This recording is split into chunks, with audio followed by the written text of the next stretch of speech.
Tiga ibu hamil yang berada di pengungsian dievakuasi ke RSUD Buleleng, Bali. Seorang ibu telah melahirkan dengan selamat, sementara seorang ibu lainnya keguguran. Dalam suasana pengungsian, tiga ibu hamil diungsikan ke RSUD Buleleng, Bali sejak Minggu malam. Satu di antaranya perempuan berusia 37 tahun yang akhirnya melahirkan bayi laki-laki lewat operasi sesar. Wayang Tangki melahirkan putra ketiganya dengan selamat.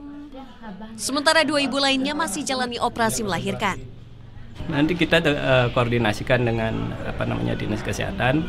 Informasinya ada rumah singgah. Nanti kita coba usahakan untuk komunikasi ke Dinas Kesehatan biar bisa sementara ditampung di sana sampai nanti kondisi bayi dan ibu normal.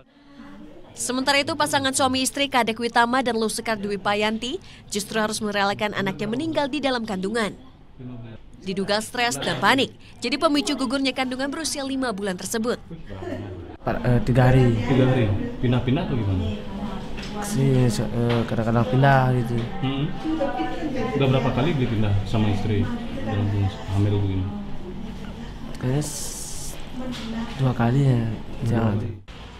Usai persalinan di rumah sakit, para pengungsi dan bayi yang baru lahir dilarang kembali ke tenda pengungsian. Putu Wijaya melaporkan untuk NET.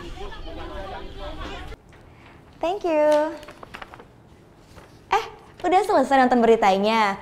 Jangan pergi dulu dong. Subscribe dulu dan nonton tayangan lainnya di sini. Subscribe, nonton lagi. Subscribe, nonton lagi.